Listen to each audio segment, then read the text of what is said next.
Hello students, myself Sarang Deshpande, the Mathematics Faculty of Global Education Center. Welcome you all in the next class of polynomials. Okay, so in this class we are going to learn the graphical representation of few important forms of polynomial. Okay, so let us begin with the class.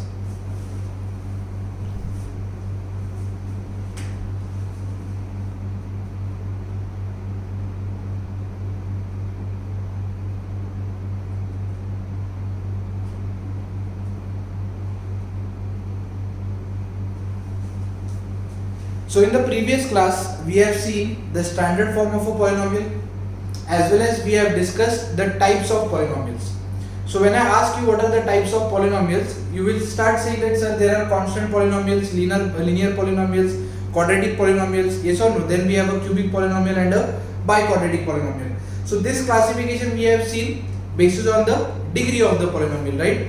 Similarly, those were the algebraic things, right? When I say a polynomial is there, p of x, okay, is equal to ax plus b. So what do you mean by this? Basically we are just writing the expression, but when we represent this polynomial on a graph paper, first thing you have to remember is this, that whatever is written on the left hand side, whether it is p of x or f of x, that we have to replace it by y. So this can be written as y is equal to ax plus b. So in algebraic terms, we say it is a set of values of x and y which satisfies the given equation. Are you getting my point? So if you know what is linear equation in two variables, I can say this is a linear equation in two variables.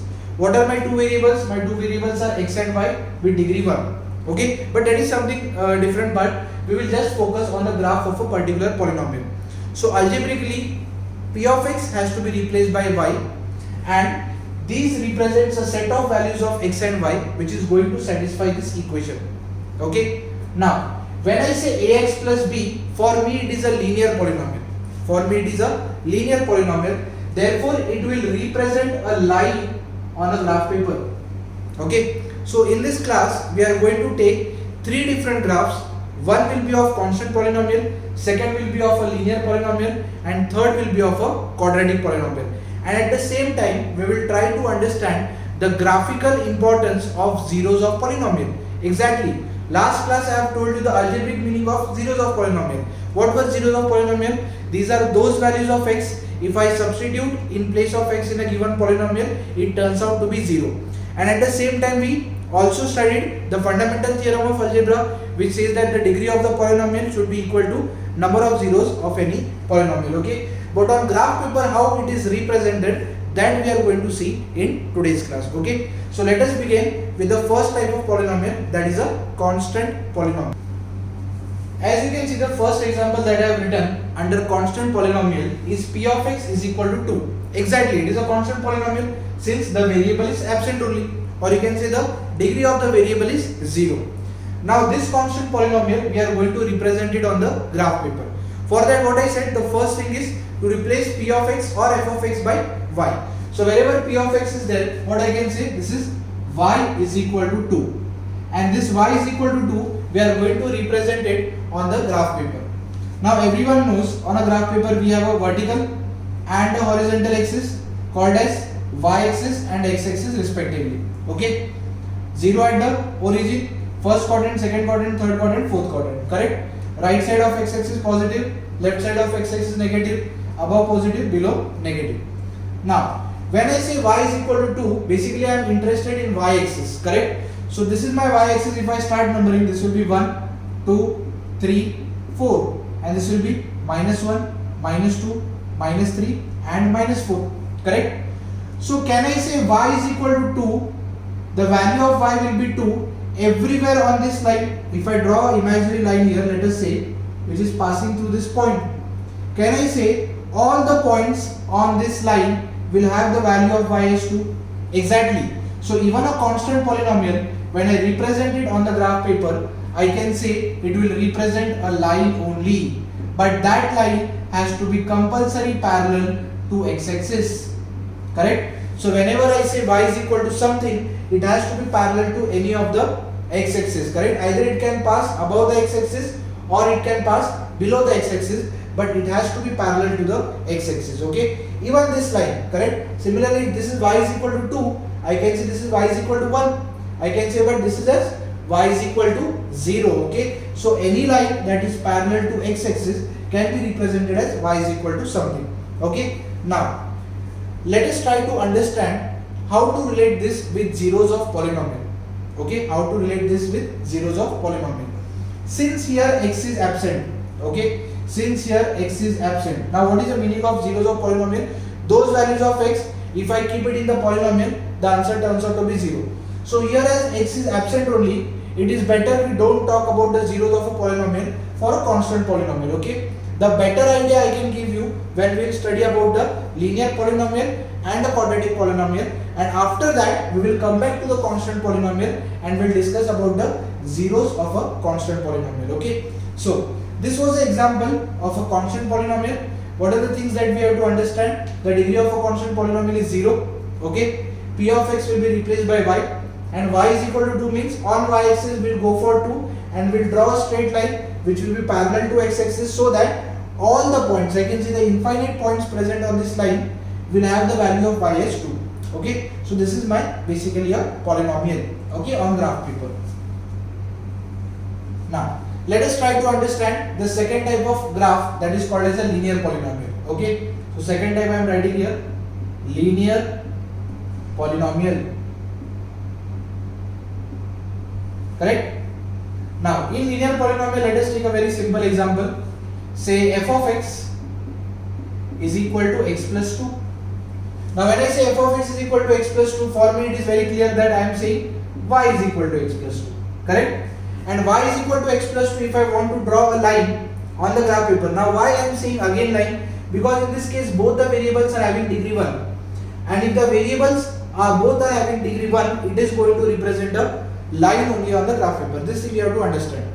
Now if you remember how to draw a line, this you must have already learned in grade 9. Okay, which chapter? Again, linear equation with two variable. We have studied what is graphical method. So what I am going to do, I am going to find 2 or 3 points on the graph paper and I am going to connect it.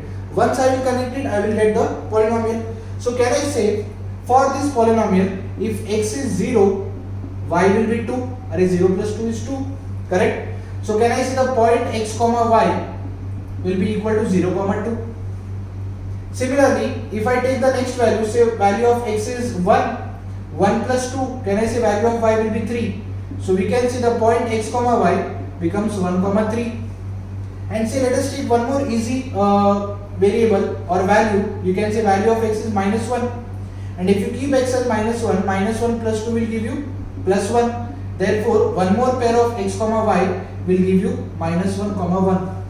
Now, why I am finding 3 points? Because with 3 points, I will be confident that the points has to be collinear. With 2 points, any 2 points on the graph paper can be joined. So it doesn't give you the it doesn't give you a signal that whatever you have done is correct or incorrect. But when you go for 3 points and all those 3 points are passing through a single line, it means your calculation is correct. Okay. Now, if you draw this points on the graph paper, again origin, x-axis, y-axis. Let us start marking this 1, 2, 3 and 4. This will be 1, 2, 3 and 4. I have already taken very small values. Okay. So minus 1, minus 2, minus 3 and minus 4. Similarly minus 1, minus 2, minus 3 and minus 4. Correct. Now when you see the first point 0, 2, x is 0. Where is x is 0? On the x-axis, x is 0 here. And y is 2 means you have to go little up. So this is my point 0, 2. Similarly, when I take the next point, x is 1, y is 3. So x is 1 here, y is 3 here. So together will come together in the first quadrant and this will become 1, 3.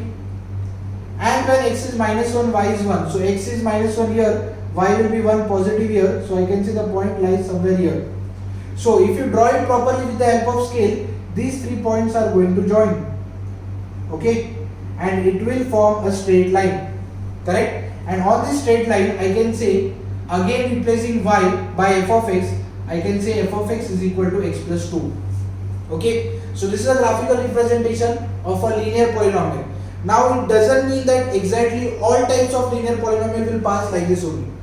It can be in the any form. As we saw here, it is parallel to any of the axes. Okay. but in linear polynomial it will be inclined to x-axis. Okay, either it will pass through first quadrant only, or first and second, first and second, first and third, first and fourth, any type of combination is possible, so which it can pass. Okay, so this is just an example of a linear polynomial. Now I want to make you understand what is the significance of zeros of polynomial. Okay, I told you those values of x for which the polynomial becomes zero. On a graph paper, the zeros of a polynomial can be found out without any calculation. Exactly, but the graph paper should be there in front of you.